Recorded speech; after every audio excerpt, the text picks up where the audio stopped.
أعوذ بالله من الشيطان الرجيم. بسم الله الرحمن الرحيم. حامدا ومصليا أما بعد. اللهم صل على محمد وعلى آل محمد بعدد كل معلوم لك. د نومیالي او پیاوړي لیکوال تاند عالم شیخ والتفسير والحديث مولوي محمد حسن اخونزاده مدجله العالیه دغه قیمت بها اثر په نامه د احسن شمایل چې تاسو په لاسونو کې دی د رسول الله صلی الله علیه وسلم پر بدني جوړښت شمایل او ښکلاو باندې یو تحقیق چړنیز چې په زړه پورې او ګټور کتاب دی چې په پښتو ژبه کې تر دې کتاب وړاندې بل دغه شی څېړنه زما د سترګو نه ده سوې. پښتانه لوستونکي دي خپل عملي علمي تنده په خړوبه کې او په پښتو ژبه لیکلي ښکاري. ښاغلي لیکوال د خپلې ژبې او قام سره د مینې تړون دی.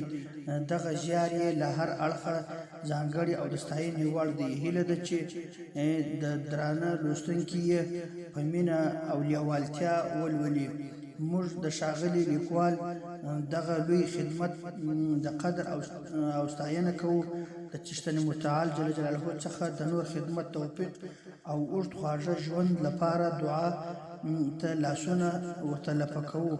اللهم اغفر لمؤلفه ولکتابه ولقارئه ولمن سعى به دعا ورته کوو.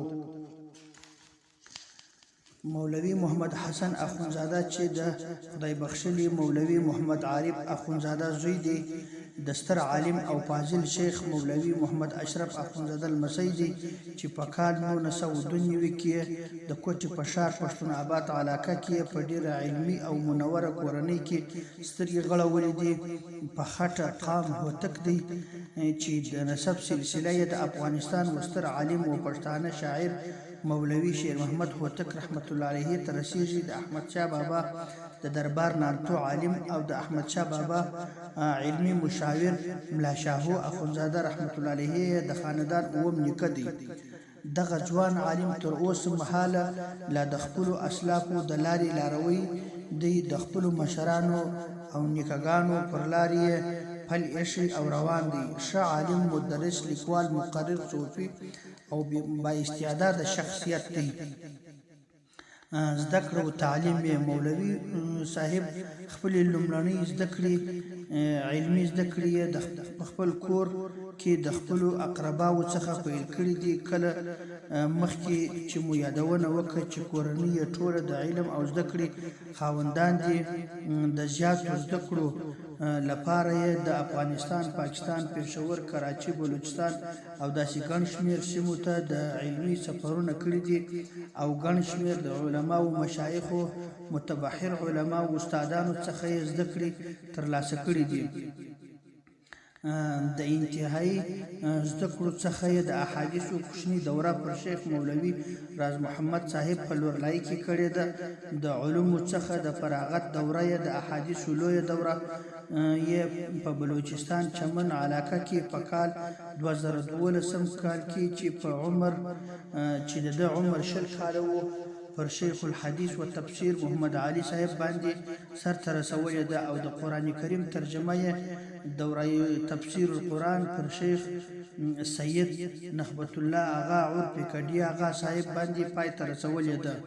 د څو استادانو نومان یې په لاندې ډول دي: شیخ الحدیث و تفسیر مولانا محمد اصغر اخونزاده صاحب، شیخ الحدیث و تفسیر مولانا محمد علي اخونزاده صاحب، شیخ الحدیث و تفسیر مولانا شیخ نخوت الله آغا صاحب، شیخ الحدیث و تفسیر مولانا راز محمد صاحب، شیخ الحدیث و تفسیر مولانا محمد اخونزاده صاحب، مولوی محمد رؤوف اخونزاده صاحب، مولوی محمد افضل اخونزاده صاحب، مولوی محمد اکرم اخونزاده صاحب. درس او تدریس یې په درسي ډګر کې هم ډیر زیار ایستلی او لا اختر دی. درس یې د زده کړې او طالبۍ د وختونو څخه را روان دی. د علومو څخه د فراغت وروسته یې درس او تدریس ته مخه کړه. تر دا مهاله یې ډیر شاګردان روزلي او روزي چې دا یې تر 2023 کال پورې درس دوام لري. تصوف او طریقت یې مولوي صاحب داسې نه چې یوازې په علم درس او تدریس غاړه ایستلې، بلکې د تصوف پر میدان کې هم چټک او چت ګامونه اخیستي دي چې په طریقه نقشبندیه شریفه کې سبق د احمد حمدالله اغا عرفي جلدک اغا صاحب څخه اخیستي دي، او په طریقه شاذلیه طریقه سهروردیه کې د سید نورزمان شاذلی نقشبندی سهروردی څخه موزون دي، او په څلورو واړه طریقو کې د حجة الاولیاء مولانا اعظم مولانا محمد عبید الله نهری کاریزی جان پیدایی نقیبی مدذل علی موزون دي، او اوس مهال هم په طریقه قادریه کې د